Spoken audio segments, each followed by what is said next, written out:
வெப்பொழித்த புகழியர்கோன் கடல் போற்றி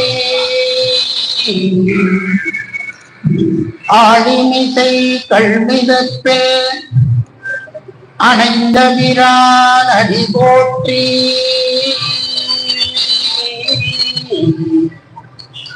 வாழி திரு நாவலூர்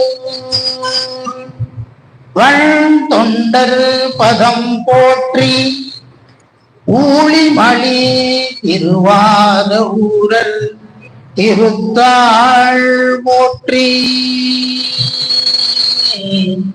ஊழிமலி திருவாத ஊரல் திருத்தாள் போற்றி சைவத்தின் மேல் சமயம் வேறு இல்லை அதில் சார்த்திவமாம் தெய்வத்தின் மேல் தெய்வம் வெல்லெனும் நான் மறை செம்பொருள் வாய்மை வைத்த சீர்திரு தேவாரமும் திருவாசகமும் உய்வைத்தரச் செய்த நால்வரு பொத்தாழியம் உயிர் துணையே. சிவபுராணம் தெரிஞ்சவங்க போட்டையே பாடலாம். அன்பருக்கு அன்பனே யாவையுமாம் அல்லையுமாம் ஜோதியனே துன்னுருளே தோன்றா பெருமையனே ஆதியனே அந்தம் நடுவாகி அல்லானே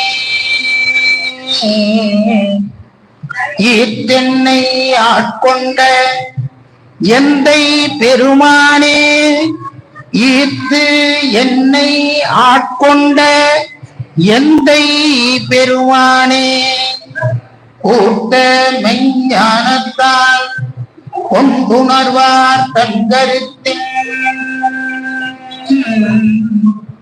நோக்கரிய நோக்கே நுணுக்கரிய நுண்ணுணர்வே போக்கும் வரவும் புணர்விழா புண்ணியனே காக்குமின் காவலனே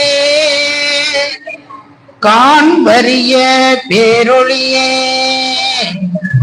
ஆற்றின்ப வெல்லமே அத்தமிக்காய் நின்ற தோற்ற சுடரொளியாய் சொல்லாத நுண்ணுணர்வாய் மாற்றமாம் வையகத்தின் வெவ்வேறே வந்தறிவாம் தேற்றனே தேற்ற தெளிவே என் சிந்தனையுள் ஊற்றான உன்னாரமுதே உடையானே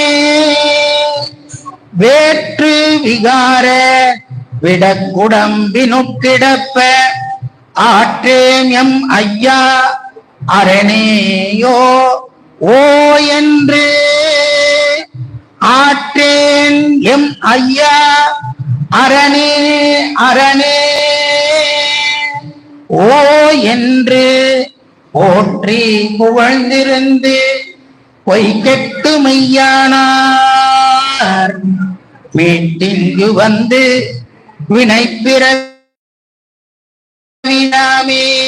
வினைப்பிறவி சாராமே கள்ள புறக்குழம்பை கட்டளிக்க வல்லானே கள்ள புல குரம்பை கட்டளிக்க வல்லானே நல்யுருளில் நட்டம் பயின்றாடும் நாதனே நல்யுருளில் நட்டம் பயின்றாடும் நாதனே தில்லையுள் கூத்தனே என் பாண்டி நாட்டானே அள்ளல் பிறவி அறுப்பானே ஓ என்று அல்லல் பிறவி அறுப்பானே ஓ என்று சொல்லற்கு அறியானை சொல்லற்கு அறியானை சொல்லி சொல்லி திருவடிக்கே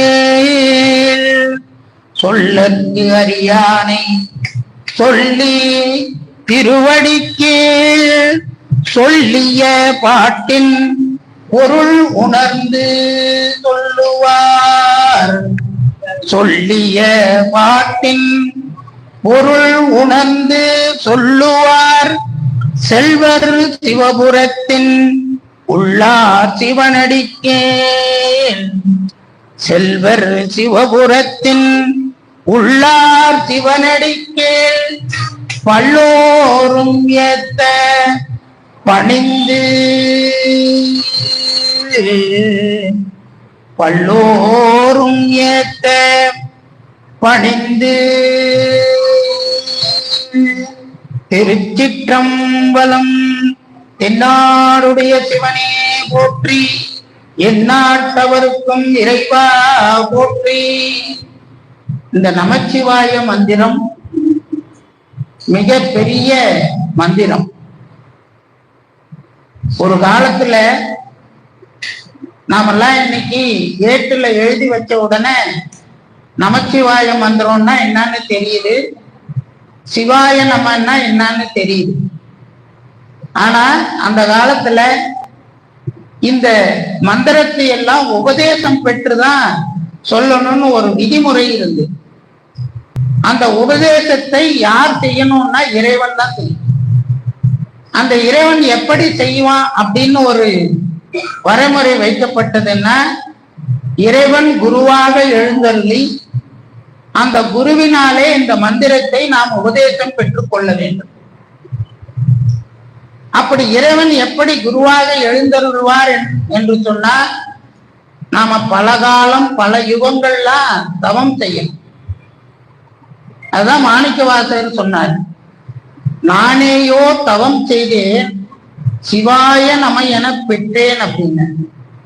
ஈஸியா வாங்கிடல இந்த சிவாய நம மந்திரத்தை. பல யுகங்கள் எல்லாம் தவம் பண்ணி பண்ணி அந்த மந்திர உபதேசத்தை பெற்றவர்கள் தான் நம்முடைய அருளாளர். அப்ப நாமெல்லாம் பெறலையே, நாமெல்லாம் எப்படி இந்த மந்திரத்தை உச்சரித்தா நமக்கு பலன் கிடைக்குமானா, நமக்கு நிச்சயமாக இறைவன் ஒரு நாள் தோன்றி நமக்கு அந்த நமச்சிவாய மந்திரத்துக்கும் சிவாய நம மந்திரத்துக்கும் உண்மை பொருளை நிச்சயமாக இறைவன் குருவாக எழுந்தருளி நமக்கு உபதேசம் செய்வார். அப்ப நாம என்ன சார் பண்ணணும்னா, இப்படி இந்த பிரதோஷ வேளைகள்ல சாமி கிட்ட இந்த நமச்சிவாய மந்திரத்தினால எனக்கு கிடைக்கக்கூடிய பலனை ஒரு குரு உபதேசம் பண்ணணும் அப்படின்னு நாம வேண்டி.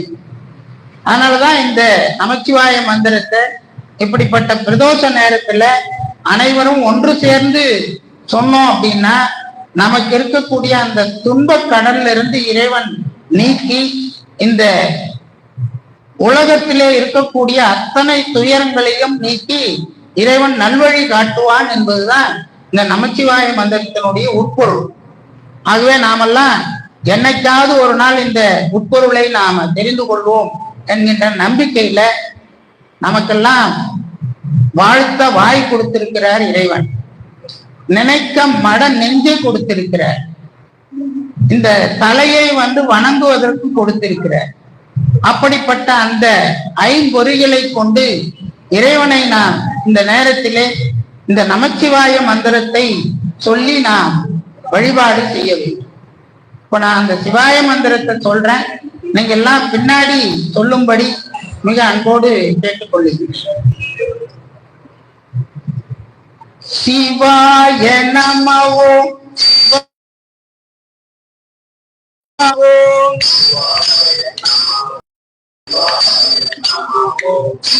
சிவாய நமோ சிவாய நமோ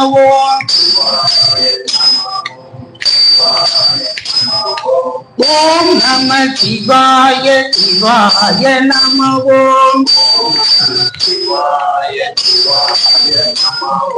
சிவாய நம ஓம் சிவாய நம ஓம். நீங்க சொல்றதெல்லாம் இங்க இருக்கிற சாமிக்கே கேட்கல, கைலாய எங்க கேட்கும். ஆனா கொஞ்ச நேரம் நான் அமைதியா இருந்தேன்னு வச்சுக்கோங்க, நீங்க பேசுற பேச்சு அத்தனையும் சாமி செவிடாயிடுவார், அந்த மாதிரி பேசுவீங்க. ஆனா அந்த மந்திரத்தை, அதாவது திருமூலர் தயவு செய்து ஒரு கருத்தை சொல்றேன்னு புரிஞ்சுக்கோங்க. திருமூலர் என்ன சொல்றாருன்னா, இந்த சிவ சிவன்னு சொல்லாதவங்க எப்படி இருப்பாங்கன்னா, நான் சொல்லல, அங்கெல்லாம் தீவினையை அனுபவித்துக் கொண்டிருப்பவர்கள் அந்த சிவ சிவன்னு சொல்ல மாட்டாங்க. சரி, அடுத்தது அந்த சிவ சிவன்னு சொல்லிட்டா அந்த தீவினை அவருக்கு தீர்ந்து போயிடும். அப்ப என்ன அவருக்கு கிடைக்கும்னா, அவங்க எல்லாம் தேவர்களா மாறிடுவாங்க. தேவர்களா மாறுறது மட்டும் இல்ல, அவங்க சிவ கதி அடைஞ்சிருவாங்க. அப்ப அந்த சிவ மந்திரத்தை சொல்றதுக்கு நாம எவ்வளவு நல்வினை பண்ணிருப்போம், எவ்வளவு தீவினை பண்ணிருப்போம்னு யோசனை பண்ணிப்பாரு. நம்ம எவ்வளவு பேசுறோம், ஆனா அந்த சிவ சிவன் வாயிலிருந்து வர்றதுக்கு எவ்வளவு தீவினை பண்ணிருந்தா வரல பாரு. ஆனா நல்வினை பண்ணிருக்கீங்கன்னு நீங்க இப்ப நினைச்சுக்கிட்டு அந்த மந்திரத்தை தயவு செய்து சொல்லுங்க. சிவாய நம